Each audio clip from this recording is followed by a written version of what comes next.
Welcome back नाजरीन, एक बार फिर आपको खुशामदीद कहते हैं और कराची के साने के ऊपर हम बात करेंगे कि क्यों ये वाक़या पेश आया।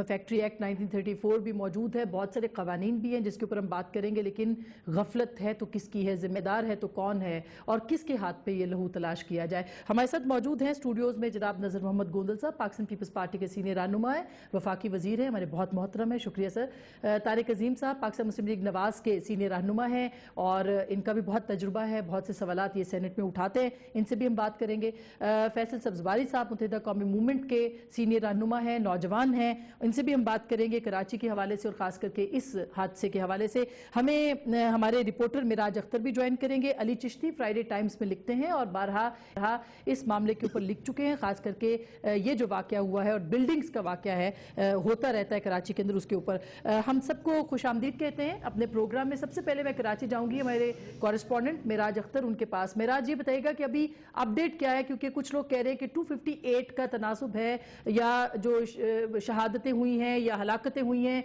वो 258 हैं। कुल लोग कितने थे वहां पे, क्या रेस्क्यू ऑपरेशन कहां तक पहुंचा है और सूरत हाल क्या है इस वक्त, अपडेट?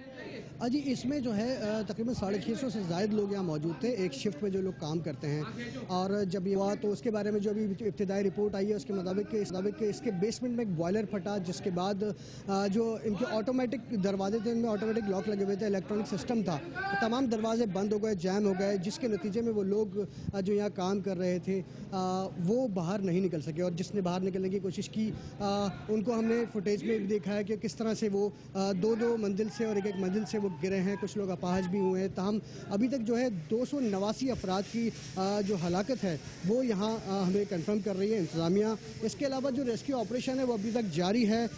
आज तकरीबन 24 घंटे से ज़्यादा का वक्त गुजर चुका है। फायर ब्रिगेड ने यहाँ पे भरपूर काम किया, बड़ी तादाद में यहाँ पर लोग आए, उन्होंने काम किया। यहाँ के इलाके के लोग जो हैं वो भी यहाँ इस काम में शामिल हैं, इमदादी कार्रवाइयों में शामिल हैं। लेकिन नहीं, मगर आप ये कह रहे हैं लोग भी शामिल हैं, सारे इसकी एफर्ट्स कर रहे हैं, फिर 25 घंटे आग पे काबू पाया जा सका। क्या इक्विपमेंट सही नहीं था, एफर्ट्स कम थी या दिक्कत थी कहीं पे, क्योंकि वो बिल्डिंग के अंदर कोई रास्ता नहीं था तो किसी ने बिल्डिंग को चेक नहीं किया? कौन इसका जिम्मेदार होगा, आप क्या कहेंगे इस बारे में? जी बिल्कुल, इसके जिम्मेदार तो इंतजामिया है और इंतजामिया की जो वजारतें हैं वो इसकी जिम्मेदार हैं कि उन्होंने यहाँ पर चेक एंड बैलेंस नहीं रखा। इस तरह कराची में सैकड़ों फैक्ट्रीज यहाँ पर हैं, गारमेंट्स की और दीगर चीज़ों की फैक्ट्रीज हैं, वहाँ पर किसी किस्म की हिफाजती इंतजाम नहीं रखे जाते। जो लोग काम करने आते हैं वो नॉर्मली वहाँ पर काम करके चले जाते हैं, चेक एंड बैलेंस का कोई निज़ाम ही नहीं है। ये बात तो इस तरह आज सामने आई कि 24 घंटे पहले जब ये सानिया कराची में पेश आया और जब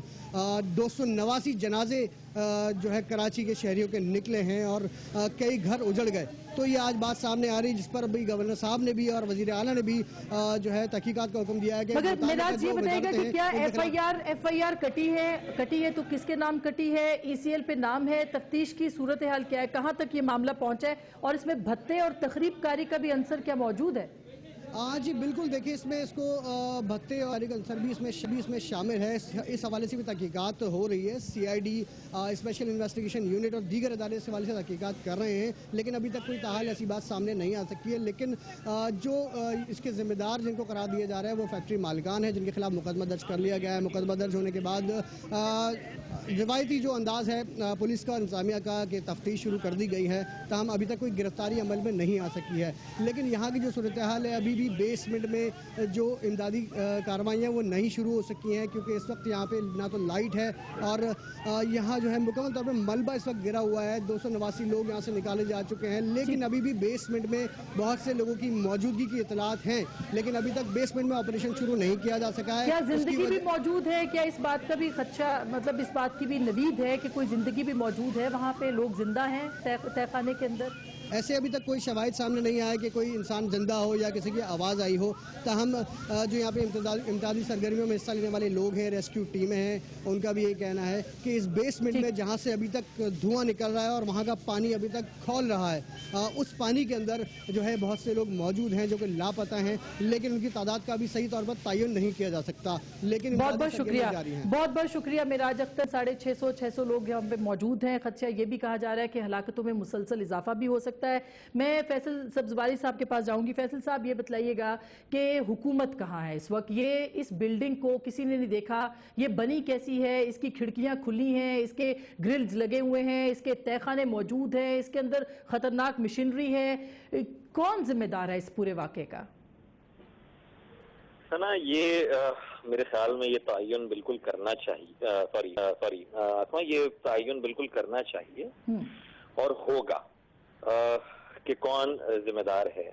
अभी तो हम सब न सिर्फ ये कि हमारी जमात के रहनुमा से लेकर वज़रा और कारकुनान और रज़ाकार और इंतज़ामिया और जो लोग हैं और भी दीगर यकीनन सियासी दोस्त सारे के सारे और आम शहरी, वो तो यहाँ अगर कोई जिंदा बच सकता है उसको बचाने के लिए, कोई लाशें निकालने का काम बेहतर हो सके तो उस काम के लिए, अस्पतालों में उनको फैसिलिटेट किया जा सके, इसलिए मुख्तलिफ हमने कैंप्स सेटअप किए। और फिर जहाँ जहाँ जिन इलाकों में ये जनाजे जा रहे हैं वहाँ पर उन जनाजों को ले जाना और तजहीज़ और तक़सीम के इंतज़ाम, क्योंकि जहाँ तक मुझे इल्म है यहाँ मरने वाले सारे के सारे जो इंतहाई जो गरीब तबका है बिल्कुल उससे ताल्लुक रखते हैं। गरीब ही मरते हैं सर। उसके अलावा तो जाहिर है कि अभी तक तो लोग यही कह रहे हैं और इंटरनेट पे भी हमें लोग यही कह रहे हैं कि गरीब की नसीब में मौत ही है, इसके अलावा कुछ नहीं है। मगर ये बताइए कि कोई आपकी बात जी, लेकिन फैसल भाई एक सेकंड ये बताइए कि जब हादसे हो जाते हैं, सानहे हो जाते हैं, तो हम तड़प उठते हैं, 2 दिन तक हम उसकी इन्वेस्टिगेशन करवाने की कोशिश करते हैं, उसके बाद भूल जाते हैं। इसके साथ भी यही होगा, लोगों को पता है इसकी तहकीकात नहीं होंगी। आप बहैसियत हुकूमत किसके ऊपर जिम्मेदारी डालते हैं? ये पहली बात तो ये है आसमा कि ये बदकिस्मती के साथ इस पूरे मुआशरे का रवैया है, पूरे मुल्क का रवैया यही है कि हम सिर्फ सानहे के ऊपर ही जागते हैं और उसके बाद चादर तान कर सो जाते हैं। गुफ्तगू में शुरू करूं तो वो शायद हम लियाकत अली खान साहब से शुरू करें और आज तक जो कुछ हम भुगत रहे हैं वहां तक आ जाएगा मसला। लेकिन ये बात अहम है कि कौन जिम्मेदार है। यहाँ पर ये बात आ रही है कि जनाब वो दरवाजे लॉक कर दिए गए, सामान बचाने का हेयर से है। पहली बात तो ये है कि ये सिर्फ कराची का नहीं, पूरे पाकिस्तान का सामना है। इतनी बड़ी तादाद में लोगों की हलाकतें जो हुई हैं और वही सेंटिमेंट पूरे पाकिस्तान से आना चाहिए। नंबर 1।